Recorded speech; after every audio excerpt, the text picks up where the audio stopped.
Ukrainian air forces have struck a Russian Su-35 fighter jet near Russia's border Kursk region, Ukrainian military reported on Saturday.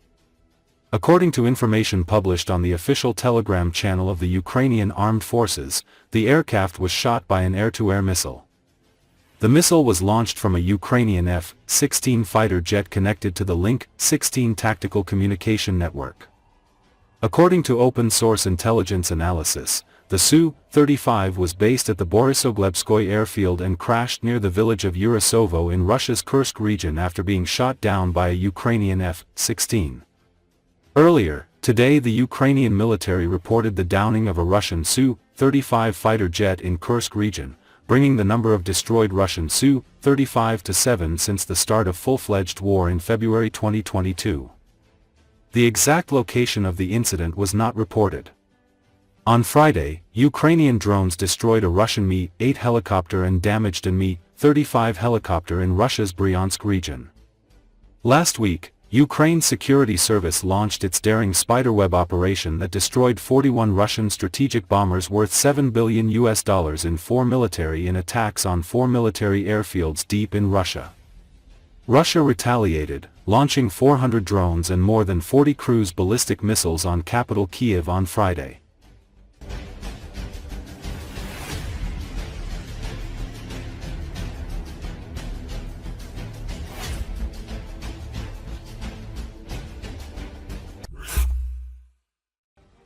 On June 3, 2025, near the Yaroslavsky railway station in Moscow, 6 men, according to eyewitnesses, forcibly dragged a 40-year-old businessman into the trunk of a Mercedes. Witnesses say that the man resisted and loudly begged for help. He was grabbed by the arms and legs, carried through the waiting room and thrown into the trunk of a car with AMP series license plates, usually belonging to law enforcement and government agencies. The car had a flashing light. The police, who were present at the station, did not intervene. Telegraph collected all the details of the incident. A few hours after the abduction, the car was stopped by traffic police officers. People with crusts drove up to the scene. A traffic jam arose, during which representatives of the department began to find out who is cooler. It turned out that the kidnappers were the guards and assistants of Adam Delimkanov, Ramzan Kadyrov's right hand. The car is officially registered to a resident of Chechnya, Aslanbek Ismailov. One of the kidnappers turned out to be Vitaly Cherchayev, a Chechen security officer close to the aforementioned Delimkanov. A criminal case has been opened into the kidnapping of Oleg Shchepikin near the Yaroslavsky railway station in Moscow. According to the Investigative Committee of Russia, all defendants in the case have been taken to the Moscow division of the Investigative Committee. It is not reported under what article the case was opened. Recall, Chechnya, under the tight control of Ramzan Kadyrov, operates as a fully authoritarian regime deeply intertwined with the Kremlin. While Chechnya might seem like a localized issue, its future is intricately tied to the broader political landscape of Russia and its relations with Europe. In the context of international sanctions, military actions in Ukraine, and Russia's growing isolation on the world stage, the stability or instability of Chechnya is becoming an important indicator of the vulnerability of the Russian Federation. This could of course have possible consequences for the security of Europe and global geopolitics. Chechnya's authoritarian regime depends heavily on the personal bond between Kadyrov and Putin.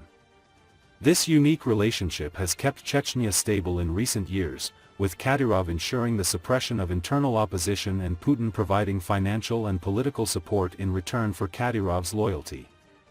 However, any disruption in this relationship, whether due to political shifts, health crises, or even the death of one of the two leaders, could severely destabilize the region. The reliance on these personal ties makes the alliance fragile, raising questions about what will happen when Kadyrov or Putin can no longer maintain their roles. Recently, it has become increasingly clear that Kadyrov is aware of his health prospects and is therefore trying to promote his children and close relatives as much as possible. While Kadyrov has reasons to prepare his descendants to take over, it is unclear whether power will be successfully transferred to a Kadyrov Jr. At the same time, it is uncertain whether Kadyrov's loyalists would accept this transition or attempt a coup.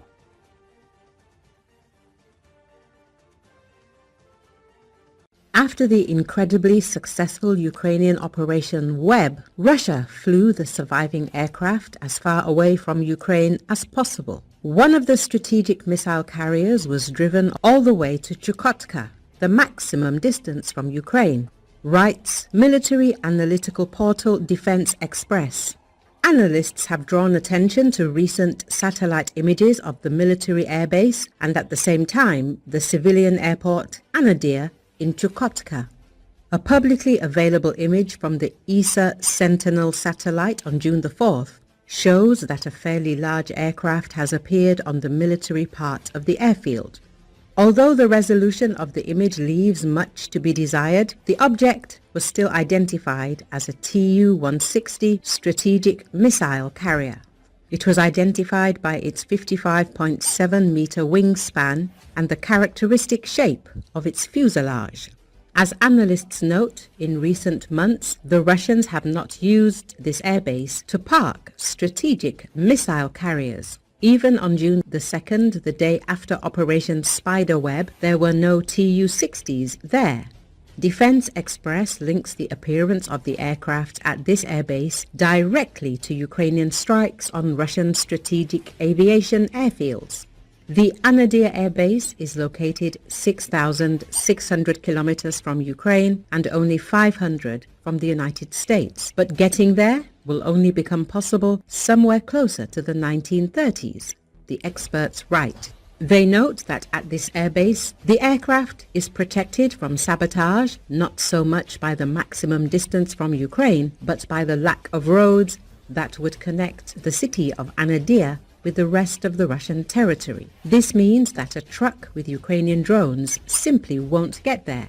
This city is completely dependent on sea and air support. The practical use of even strategic aviation aircraft from such a remote airbase for strikes on Ukraine is more than questionable. Moreover, the very use of the Tu-160 for long-range strikes on Ukraine is not just episodic, but a rare occurrence, the analysts write. Defense Express also saw a certain irony in the fact that it is now safer for a Russian aircraft to be 500 kilometers from the United States than 1,700 kilometers from Ukraine.